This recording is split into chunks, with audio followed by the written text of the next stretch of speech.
Carter Raines didn't mean to get involved, he never did, but when he saw the guy holding his phone low and angled toward the woman in the sundress by the produce stand, his instincts snapped.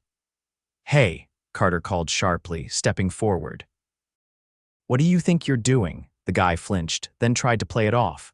"Just checking messages." Carter narrowed his eyes. "Then maybe try aiming your phone at your own face instead of hers." The woman turned, confused at first, then her face tensed as she caught on. She backed away from the cart of apples and stared at the guy like she was deciding whether to slap him or scream. Carter stepped between them without hesitation. "Get lost, now." The guy muttered something under his breath and took off down the sidewalk. The woman let out a shaky breath, brushing her dark brown hair behind her ear.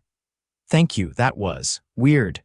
"No thanks needed," Carter said, glancing down at his son, Parker, who clutched a box of cereal tightly under his arm. "You okay?" She nodded. "I think so." "He was filming, wasn't he?" "Yeah, I've seen that creep around the neighborhood before," Carter said. "You want me to call someone? Security? Cops?" "No, it's fine, I can handle it," she said quickly, then hesitated. "Actually, thank you, really." "That could have gone differently." Carter gave a small shrug. "I've got a kid, can't let things like that slide." Her eyes dropped to Parker, who offered her a shy wave. "I'm Elara," she said, smiling gently. "Carter, and this is Parker." Parker beamed. "Hi." "I'm 5. Elara crouched a little to meet his eye level. "You've got the best protector around." "He's the best dad ever," Parker said proudly. Carter chuckled, but there was a tightness behind his smile. The last few months had been brutal: jobs drying up, overdue rent, and a mountain of bills that didn't care he was trying his best.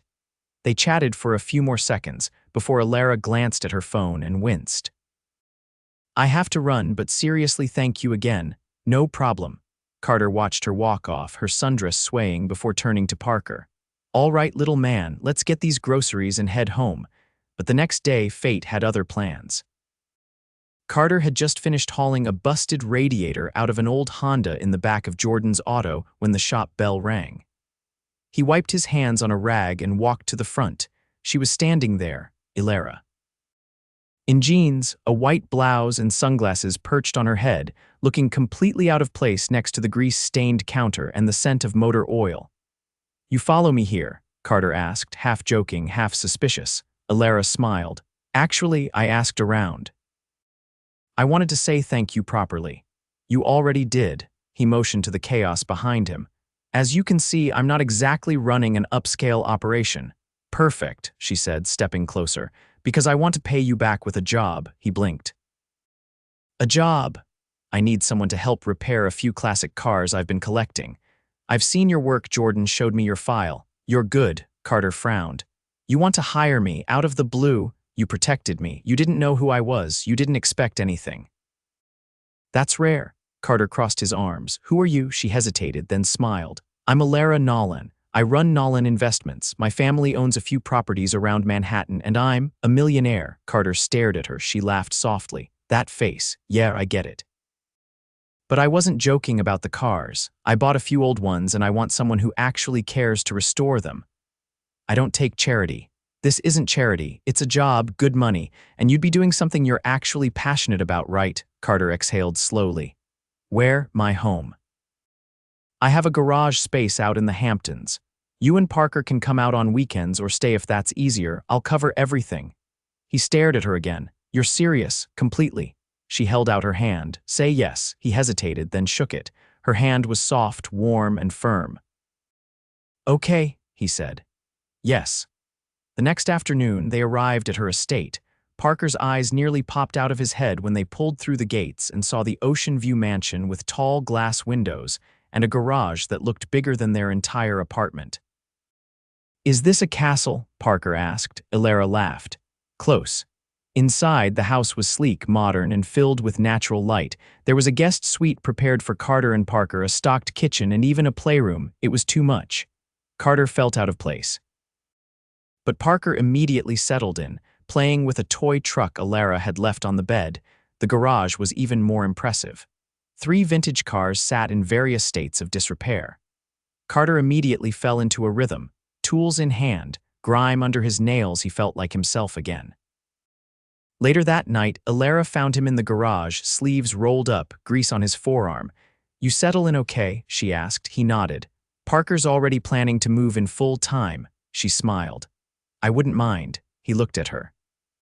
"Why are you really doing this?" Her smile faded just a little. "Because I like people who protect others without being asked, and because I like you." Carter didn't say anything. She stepped forward.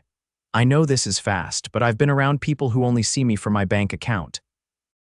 "You didn't, that matters." He swallowed hard. "I'm just a mechanic with a kid." "You're also a good man. That's harder to find than you think." They stood there in the quiet hum of the garage, something unspoken hanging between them. Parker called from inside, breaking the moment. "I should go," Carter said. Elara nodded. "Of course." But when he turned, she gently grabbed his wrist. "Carter," she said softly, "don't run." He didn't. He stood still. Let her look at him, and for the first time in a long time, he didn't feel like he was drowning. He felt seen. And maybe, just maybe, something was beginning. The morning sun filtered through gauzy curtains as Carter stirred awake. The bed was softer than anything he'd ever slept on, the silence of the estate unsettling in its vastness. Parker was already up, humming to himself as he lined up toy cars on the windowsill. "Do you think we can swim today?" Parker asked, his voice hopeful. Carter rubbed his eyes. "Let's see if Elara's okay with it." They found her in the kitchen, barefoot, blending something green that Carter didn't dare ask about. She wore a navy tank top and linen shorts, her hair tied up in a loose twist that made her look less like a millionaire and more like someone you'd see reading a book on a park bench. "Morning," she greeted. "There's fresh fruit if you're hungry." Parker immediately darted to the counter where pineapple slices and berries were arranged on a tray like a magazine cover. Elara glanced at Carter. "He's got good taste. He takes after his mom," Carter said, then paused, realizing he hadn't meant to bring her up. Elara didn't press. Instead, she set down her glass and reached for a second one. "Want to take a break today? There's a local fair in town." "It's small but charming." Carter hesitated. "I don't know if we fit in with those kinds of crowds." She tilted her head. "You think I do? You own the town, don't you?" he teased. "Only a few buildings," she shot back. "Come on, it'll be good for Parker." "And I haven't been in years." She didn't wait for him to agree. She simply walked off to get her keys. The fair was tucked along a stretch of coastline, nestled between a row of old cottages and a pier that jutted out into the water.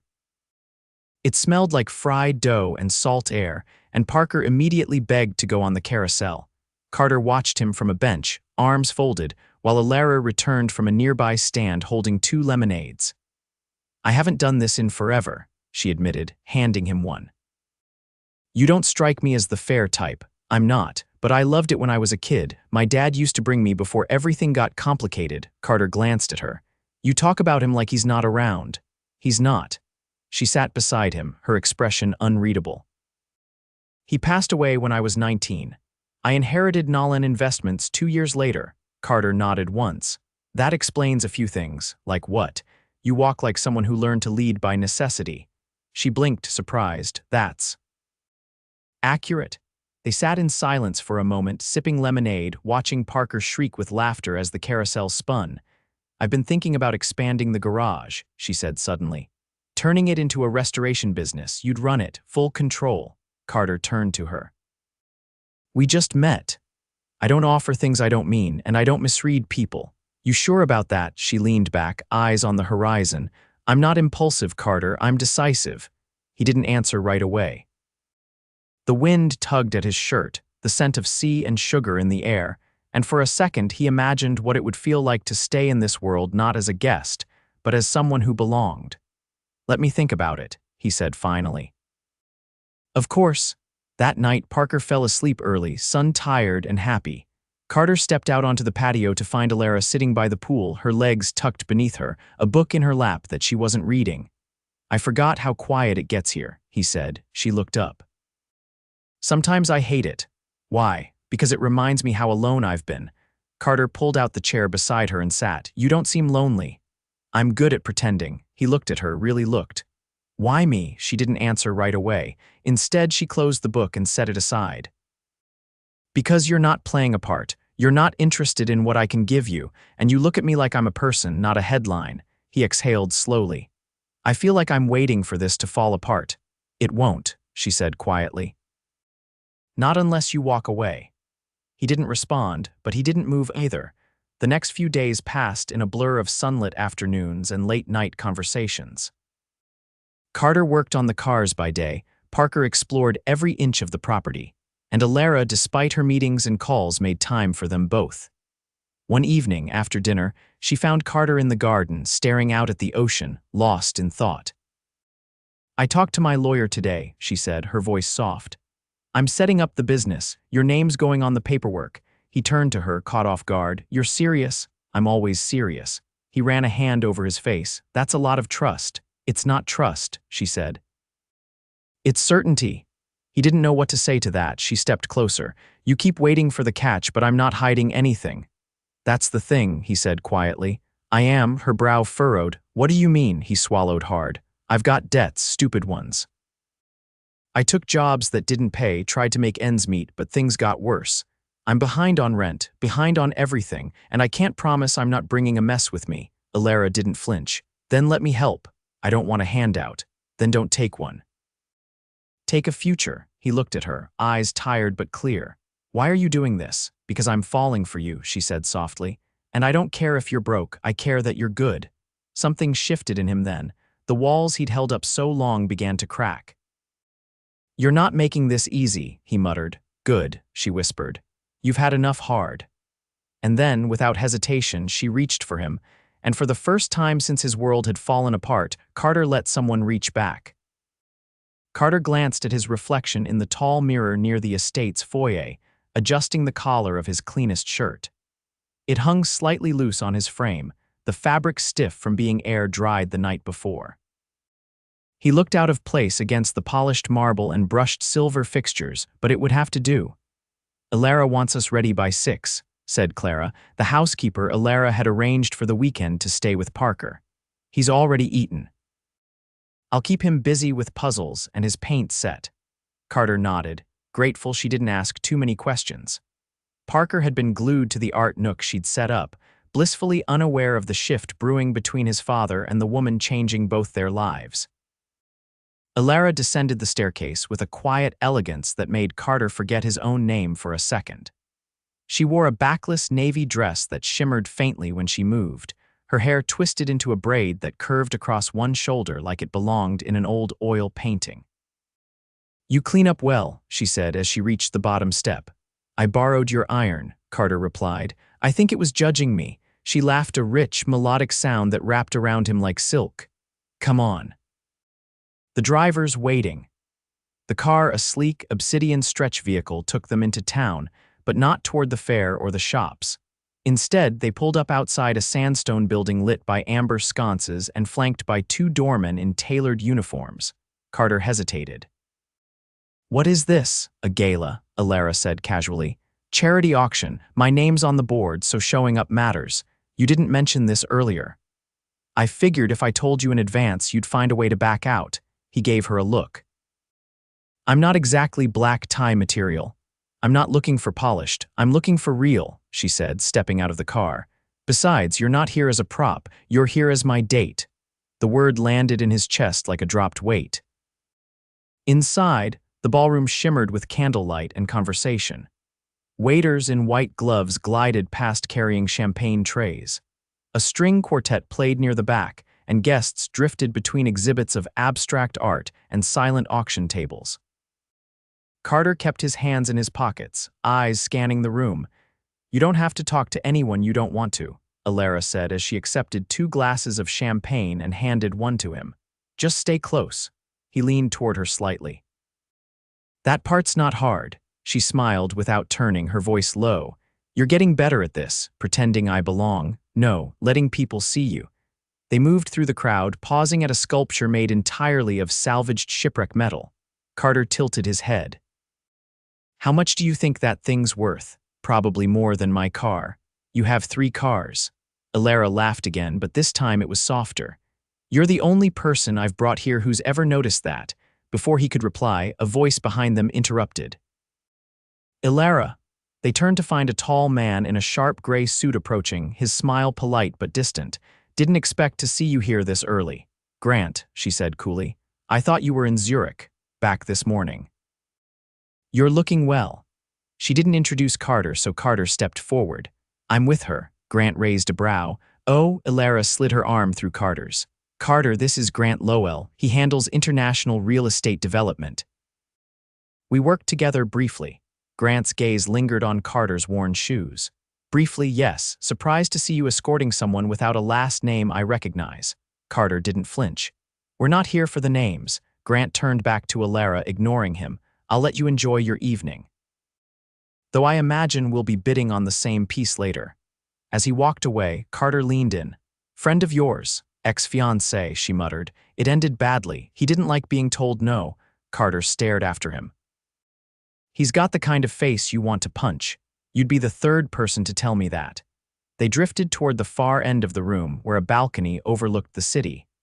Outside, the air was cooler, the buzz of conversations fading behind glass doors. He thinks you're temporary, she said quietly. Are you trying to convince him otherwise? I don't care what he thinks. I care what you think. Carter turned to her. I think I've been living like I'm not allowed to want more. And suddenly, I'm standing next to someone who's offering it. Elara stepped closer. So take it. He looked at her, then reached out and brushed a strand of hair from her cheek. I don't want to be a part of your world if it means giving up mine. You don't have to. I'm building something with you, not for you. The doors opened behind them and a woman in black approached. Miss Nolan, the auction for the final piece is about to begin. Elara nodded. We'll be right in. When they returned to the ballroom, the lights dimmed and a spotlight fell on a sculpture of a father and child cast in bronze. The auctioneer began, voices rising with each bid. Carter watched the numbers climb. Who's bidding on that? He asked. Elara didn't answer. The final bid landed at just over 100,000. Applause followed. Carter turned to her only to realize she was holding the number card. You bought it. His voice was quiet. I did. Why? Because it reminded me of you and Parker. He didn't know what to say. The gesture hit him somewhere raw. Later, as they rode home in silence, Elara finally spoke. You're not just someone I'm falling for, Carter. You're someone I admire. He turned to her. That sculpture, it's more than I've ever seen someone do for me. It won't be the last. At that moment, he believed her. Not because of the money or the mansion or the gala, but because she looked at him like he was already enough. By late August, the Hamptons' air had shifted less salt and heat, more breeze and gold. Carter stood beneath the wide arched doorway of the newly renovated garage, Parker's laughter echoing from the grassy hill near the back garden where Clara watched him fly a bright blue kite. Elara leaned against the frame beside him, her heels dangling from one hand, her other already tangled in his. Tomorrow's the open day, she said, her voice low. Nolan Restorations finally becomes more than a file in my attorney's office. Carter's gaze stayed on the convertible he'd just finished polishing. Feels like I'm holding something I don't deserve. You built it with your hands. You earned every inch. He turned toward her. You're not worried that this whole thing could collapse? I'd be more worried if you weren't scared, Elara said. Means you care. For a minute, neither of them spoke. The silence between them wasn't heavy, it hummed with something steadier than excitement, something real. I got a call this morning, he said finally. From Parker's school, they approved the grant for next year's tuition, said someone submitted the paperwork weeks ago. Elara didn't look away. I did, quietly, he studied her. Why didn't you tell me? Because I didn't want you to feel small. I just wanted Parker to have what he deserves. Carter stepped back from her, jaw tight. You can't just make decisions for us. I wasn't trying to undermine you. No, you were trying to fix things, like always. She dropped her shoes to the floor. Because I care. Because I've watched you carry the weight of everything alone, and I thought that I needed saving. No, she cut in, sharper now. That maybe for once you deserved someone in your corner. The breath caught in his throat. The urge to push her away warred hard against the part of him that wanted to fall into her arms and let go of every burden he'd carried for years. I don't know how to be with someone who gives without asking for anything back. Then learn with me, she said, stepping closer. You've spent so long surviving, Carter. Isn't it time you lived? He didn't answer. Not with words. Instead, he kissed her. It wasn't soft or slow, it was desperate. like he was afraid if he waited too long, she'd vanish into the world she came from, and he'd be left standing in the ruins of something almost perfect. When they finally broke apart, her forehead rested lightly against his. "I'm not going anywhere," she whispered. The following afternoon, the garage buzzed with quiet luxury. Velvet ropes lined the driveway. Industry names strolled the property with glasses of Prosecco, admiring the restored vehicles Carter had poured months of sweat into. He wore a fitted white button-up shirt pressed, this time, and Parker clung to his side in a little navy blazer Elara had gifted him that morning. "I feel like I'm walking through a magazine," Carter muttered. "You are," Elara said, appearing beside him. "Architectural Digest is covering the launch," he raised an eyebrow. "You didn't mention that." "I figured if I told you, you'd find a way to accidentally disappear." Parker tugged Carter's sleeve. "Dad, there's a lady with tiny sandwiches over there. Can I?" Elara knelt down. "Clara's inside by the patio. Go find her and tell her I said you can have two." Parker tore off with a grin. Carter watched him disappear into the crowd. He's never had this before: security, space, joy. "He's got you," Elara said. That's always been enough. Before he could respond, a man in a sleek gray suit approached, extending a hand. "Mr. Rains, I'm Dominic Lattimore. I run a luxury vehicle showcase in Milan. I've been following your recent builds. That Mustang out front, masterful." Carter shook his hand, stunned. "Thank you, that means a lot. I'd like to talk about featuring your work this fall. We'll cover all costs. I think there's serious potential here." Carter blinked. Wow, Dominic smiled. "I'll give you space to think it over." As he walked away, Carter turned to Elara. "Did you set that up?" She lifted her flute of Prosecco. "Not a word." He laughed, the sound low and shocked. "I can't believe this is real." Elara took his hand. "Believe it. You earned every bit." Later that night, after the last guests had departed and the lanterns flickered in the breeze, Carter walked the quiet garden paths with Parker asleep against his shoulder and Elara beside him. "I've been thinking," she said softly. "Dangerous start." She nudged him. "I'm serious." He glanced down. "Okay, I'm listening. I want to buy the apartment you and Parker used to live in, renovate it, turn it into a space for single dads starting over, a kind of transitional home." He stopped walking. "I know what that place meant to you," she continued. "What you had to overcome in it. I want to make it mean something for someone else too." His voice caught. "You'd really do that?" "I already made the offer. They accepted." He stared at her, overwhelmed. "You don't have to carry the world alone, Carter." "Not anymore." He exhaled slowly, then kissed her gently, this time like a promise sealed in moonlight. In the weeks that followed, life didn't slow, it expanded. The garage became a destination. Carter's name began appearing in trade journals. Parker started school with a backpack half his size and came home every day with glitter projects and stories about a girl named Zoe who liked frogs. And Elara, despite the whirlwind of her own empire, made space for dinner on the patio every evening. One night, as he tucked Parker into bed and turned to find Elara waiting in the doorway, he realized something had shifted. "Let's make it official," he said suddenly, her brows lifted. "Official? Me, you, this." She stepped into the room, her eyes shining. "You sure?" "I've never been more certain of anything in my life." Elara leaned into him. "No rings, no ceremonies, just us." "Just us," he said, and him. Parker stirred, peeking one eye open. "Are you guys kissing again?" Carter chuckled. "Get some sleep, kiddo." As he pulled Elara close, he whispered into her hair, "You changed everything." She kissed his jaw. "You saved me first." And just like that, the man who once stood in a parking lot with nothing but his son and a busted radiator had everything he'd never dared to dream of: a future, a family, and a love that didn't need fixing. Carter stood in the center of the new workshop's office, a blueprint spread out across the table. The space buzzed with quiet productivity. 2 new team members were out in the garage bays, sanding down the frame of a '69 Chevelle that had been trailered in from upstate. The scent of fresh paint and engine oil clung to the air. Elara stepped inside wearing a deep green midi dress, her heels silent against the polished concrete floor. "They're asking if you want to be interviewed for the feature," she said, offering him a tablet with a draft press release on the screen. "They're calling you the face of modern restoration." I fix cars, he replied, though his gaze lingered on the article longer than he meant for it to. I'm not a face of anything. You lead a team now, you made this place into something people want to be part of. She folded her arms. That's still hard for you to hear, isn't it? He gave a non-committal shrug. I'm not used to being noticed unless something's broken. Elara stepped closer. Then it's time you get used to being seen for what you've built. He rested his hands on the edge of the table. I've been thinking about buying the lot next door, expand the space, add a paint booth. Her eyes lit up. You're thinking long-term, for once, he said with a half grin. Feels like I've got room to.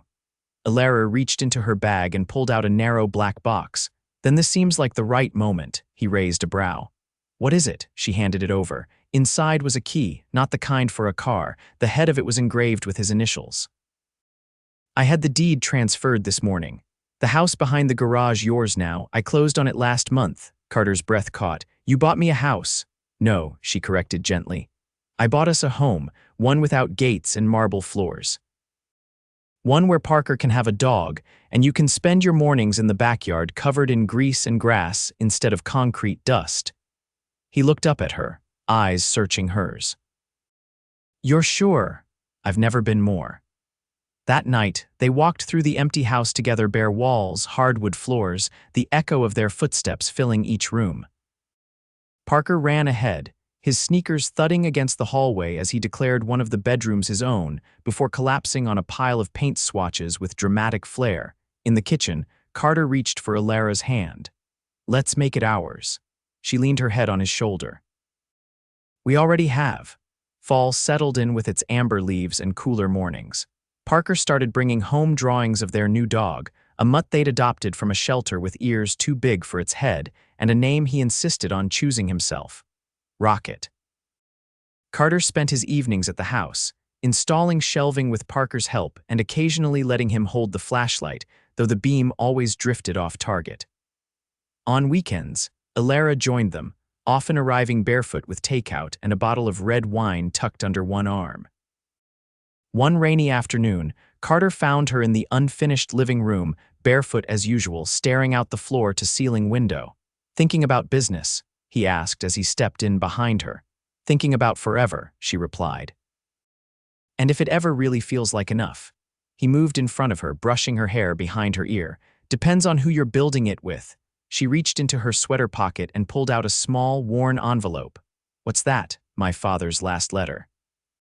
I haven't opened it since the day I inherited everything. I was too angry then. Carter didn't say anything, just waited. She unfolded the paper slowly, eyes scanning the words. Her voice was steady when she finally spoke. He said he hoped I'd find someone who saw me for me, not what I built. Not what I controlled, just me. Carter's hand closed around hers. Then he got his wish. Winter came with its sharp winds and early sunsets. The garage stayed busy, orders pouring in from overseas and a waiting list that stretched to spring. Carter hired 2 more techs and finally, for the first time in his life, paid every bill ahead of schedule. One Saturday evening, as snow dusted the roof of their new home, Carter sat on the living room floor beside Parker, helping him build a model car. Elara walked in, cheeks pink from the cold, holding 3 mugs of cocoa. I just got off the phone, she said, kneeling beside them. The city's zoning board approved our proposal. The building that used to be your old apartment, it's going to be converted. We can start renovations next month. Parker looked up. Are we building it into something? Elara brushed his hair from his forehead. We're turning it into a place where other kids and their parents can start over, just like you and your dad did. He grinned. Can I name it? Carter tilted his head. What would you call it? Parker tapped the side of the model car thoughtfully. Second Chance Garage, Elara smiled. That's perfect. Later that night, after Parker had fallen asleep with Rocket curled at his feet, Carter stepped out onto the back porch. Snowflakes drifted slowly from the sky, catching in his hair. Elara joined him, wrapping her arms around his waist from behind. We're not the same people we were when we met, he said quietly. No, she agreed. We're better. He turned to face her, his hands resting on her hips. You ever think about what would have happened if I hadn't stopped that guy in the market? I would have walked away, she said, eyes warm, and spent the next year wondering who you were. He leaned in, brushing his lips against hers. Good thing I'm bad at minding my own business, she laughed softly. Good thing I let you stay. They stayed like that for a while, wrapped in quiet, steady warmth. No crowds, no gala lights, just two people who had chosen to build something lasting out of chance and courage. And when spring came, with flowers blooming along the fence line and Parker's laughter echoing through the yard as Rocket chased butterflies, Carter stood beside Elara in the doorway of their home, her hand laced with his, and knew with unwavering certainty he didn't just have a second chance. He had everything,